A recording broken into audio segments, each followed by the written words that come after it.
오늘 사무엘하 15장 말씀을 통하여 하나님께서 우리에게 주시는 교훈이 무엇인가를 함께 깨닫는 복된 시간이 되시기를 바라겠습니다.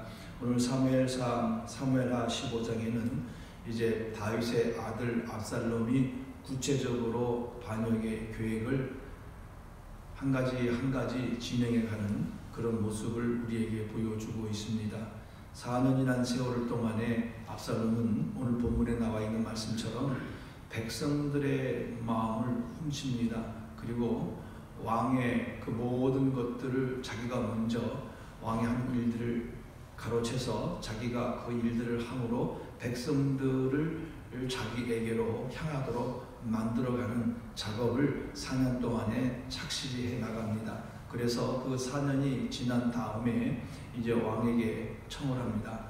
내가 이전에 그술에 있을 때에 하나님 저를 예루살렘으로 보내주면 내가 하나님께 정말 이 헤브론의 하나님께 예배하고 경배를 올리겠습니다 라고 또 다윗에게 거짓말을 하고, 다윗은 아무것도 모르고 그것을 허락하고 이제 이 압살롬은 그 자기의 많은 병사와 함께 또 초청한 200명과 함께 헤브론으로 내려갑니다.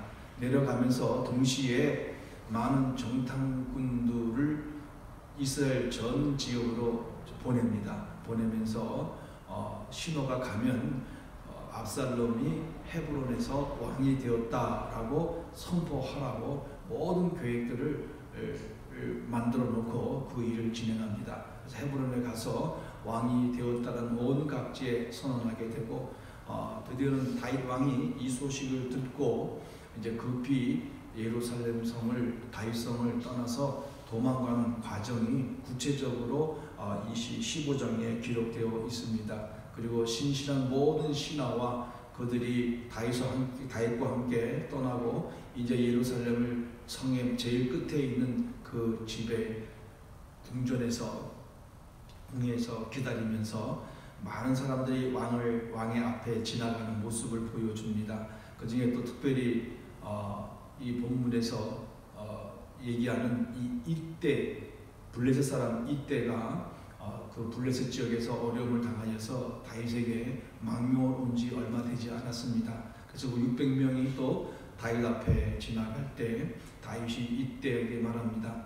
너는 너의 고향으로 돌아가라. 나는 정치 없는 나그네처럼 되었으니까 너는 돌아가라 했을 때 이때가 하나님과 함께는 다윗 앞에 저는 절대로 왕을 떠날 수 없습니다 해서 다윗은 그 말을 듣고 이때로 하여금 앞으로 강을 건너게 하고, 그 위에 있지 않았지만 다윗이 이제 그 제사장 사독과 또 아비아달도 나왔을 때 다윗이 이 두 제사장에게 당신들은 예루살렘으로 돌아가서 거기서 되어지는 모든 일들을 알려주기를 바란다면서 다윗도 이제 그 전략을 짜기 시작합니다. 그래서 아비아달과 그 사독과 아들들과 함께 다시 하나님의 법궤를 메고 예루살렘으로 돌아가면서 혹이나 하나님께서 나에게 은혜를 주시면 다시 그 궤를 보게 해 주실 것이다. 그렇지 아니할지라도 나는 하나님의 뜻에 온전히 순종할 것이다 라고 이야기를 합니다. 그린 다음에 많은 사람들이 눈물을 흘리며 길을 가게 됩니다. 마지막 부분에 그의 다윗의 친구였던 그 후세가 또 옷을 티끌을 뒤집어 쓰고 찾아와서 함께 가겠다고 하니까 다윗이 말합니다. 지금 예루살렘에는 사독과 또 아비아달과 그 두 아들이 있으니까 당신도 들어가서 이 아히도벨의 모략을 꺾는 그런 역할을 해야 할 것이다 라면서 후세를 그 압살롬이 반역한 예루살렘 성으로 들어가게 합니다. 그래서 이 후세도 다윗의 말에 순종하여 예루살렘의 성에 들어가고 압살롬도 헤브론에서 왕이 되었다 선포하면서 이 예루살렘 성으로 들어가게 되는 내용이 오늘 우리가 저희들이 보았던 사무엘하 15장의 대략적인 내용입니다. 저희들은 이 대략적인 내용을 통해서 오늘 우리에게 주시는 교훈을 생각해 보면, 첫 번째로 오늘 우리가 받는 교훈 속에서 하나님은 어떻게 역사하시는가를 우리는 깨닫게 됩니다. 하나님은 우리의 모든 그 사람들의 계획과 또 일을 하는 것들과 모든 것들을 알고 계신다는 것을 우리는 먼저 기억해야 될 줄로 믿습니다.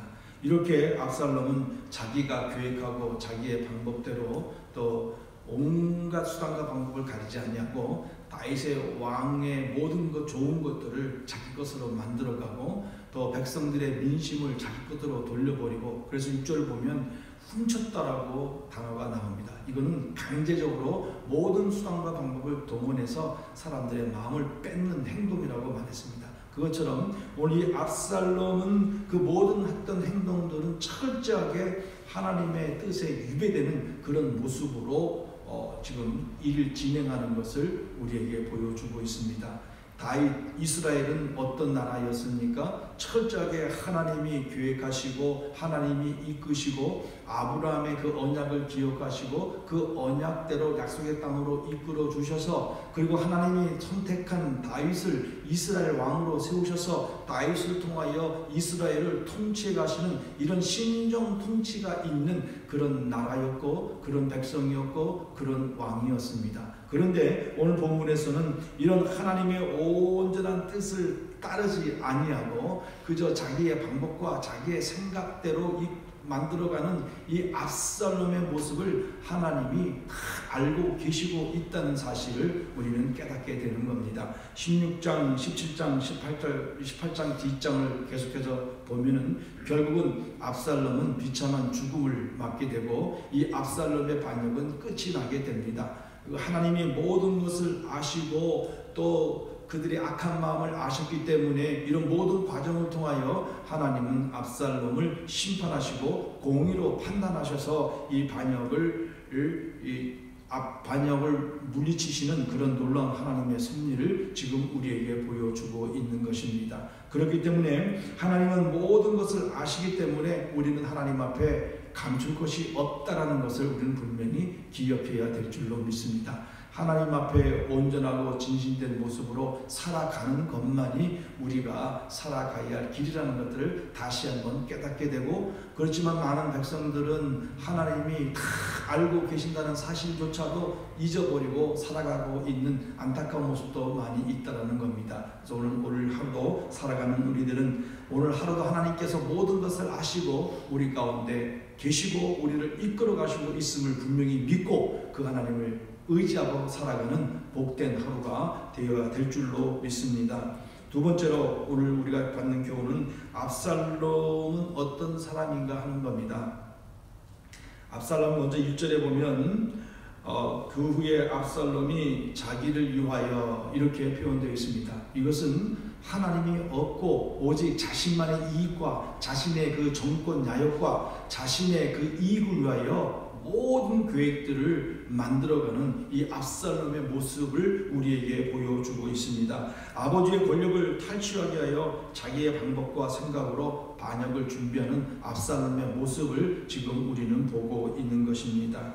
하나님이 세운 왕임을 알지 못하는 불신앙의 그 밑바탕이 깔려 있다는 것을 우리에게 보여주고 있습니다. 그 아버지 다윗왕은 다윗이 스스로 계획해서 세운 것이 아니고 철저한 하나님의 섭리와 하나님의 인도와 계획하심 속에 세움을 받았다는 것, 그리고 이스라엘의 모든 왕들은 하나님의 선택과 하나님의 이끄심을 통하여 세워져야 한다는 것을 이 압살롬은 알지 못하고 깨닫지 못하는 이 불신앙의 사람의 모습으로 지금 우리에게 보여주고 있는 것입니다.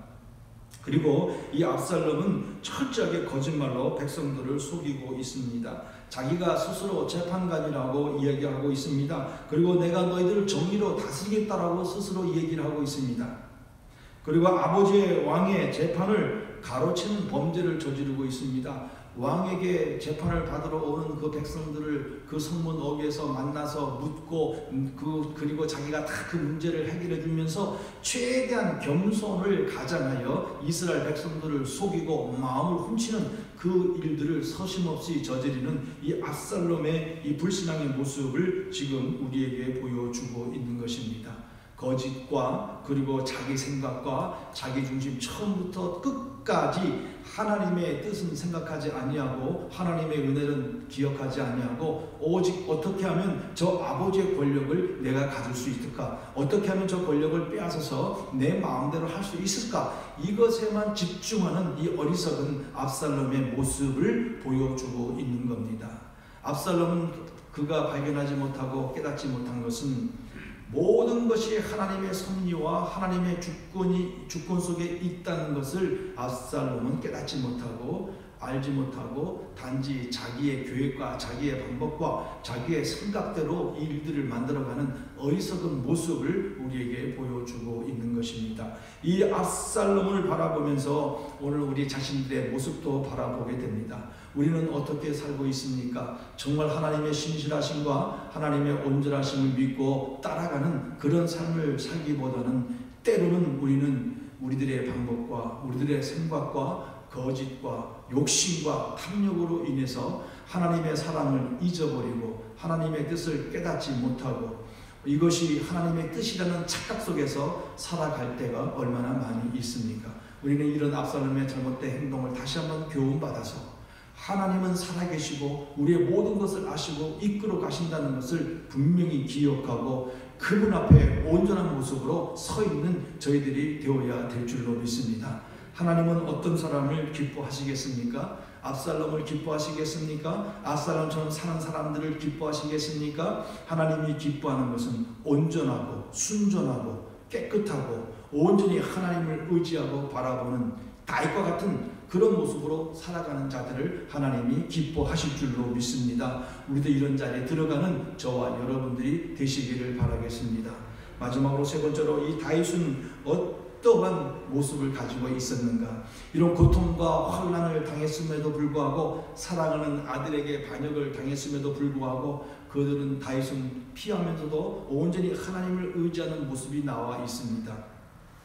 그 사독과 아비아달이 왔을 때 그는 이렇게 말합니다. 하나님이 나를 허락하시면 내가 다시 예루살렘에 들어가서 저 교회를 보게 될 것이다. 만약에 그렇지 아니하고 하나님이 나를 기뻐하시지 아니한다 할지라도 나는 하나님의 뜻에 순종하고 나갈 것이다 라고 고백하고 있습니다. 그리고 하나님은 나가면서 아히도벨이 누구였습니까? 다윗의 아주 귀한 그 전략가였습니다. 모사였습니다. 그런데 그가 반역하여 또 다윗을 반역하고 그 아들 압살롬으로 간 것을 듣고 다윗이 대노하고 분노했던 것이 아니고 뭐라고 표현했습니까? 31절에 이 다윗이 이르되 여호와여 원하옵건대 아히도벨의 모략을 어리석게 하옵소서. 모든 것을 하나님 앞에 맡기고 하나님 앞에 기도하는 이 다윗의 모습을 우리에게 보여주고 있습니다. 이렇게 다윗의 하나님을 온전히 신뢰하고 끝까지 하나님을 바라보고 나아가는 다윗의 모습을 통해서 또 우리는 배워야 될 줄로 믿습니다.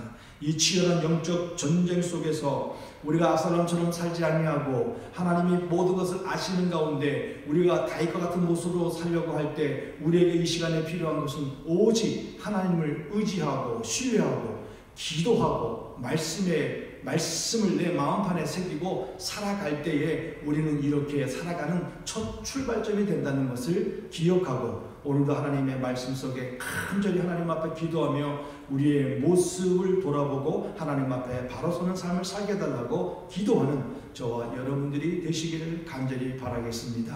사단은 끊임없이 우리를 공격합니다. 우리를 유혹합니다. 그래서 베드로는 이렇게 말하고 있지 않습니까? 근신하고 깨어서 정신을 차리고 하나님을 섬겨야 한다라고 말하고 있습니다. 우리는 늘 우리 자신을 돌아보고 하나님 앞에 내가 오늘도 잘 살고 있는가를 살피고 근신하게 깨어서 사단이 우리를 공격하지 못하도록 전신갑주를 입고 살아가는 복된 하루가 되시기를 간절히 바라겠습니다. 기도하겠습니다. 하나님 아버지 감사합니다. 오늘도 사무엘하 15장의 말씀을 통하여 하나님께서 우리에게 주시는 교훈을 따라 하나님 압살롬과 같은 모습으로 살지 않도록 저희들을 붙잡아 주시고 또한 하나님 아버지 다윗처럼 간절한 마음으로 하나님 앞에 모든 것을 맡기고 나아가는 은혜를 베풀어 주셔서 모든 것을 아시고 섭리하시고 역사하시는 하나님만을 바라보고 믿고 의지하고 따라가는 저희들의 삶이 되게 하여 주옵소서. 오늘 하루도 온전히 하나님 앞 맡기고 의탁하며 나아갑니다. 우리를 도와주시고 날마다 간절하게 기도함으로 하나님의 도움을 구하며 살아가는 복된 하루가 되게 하여 주옵소서. 감사하며 예수님의 이름으로 기도하옵나이다. 아멘.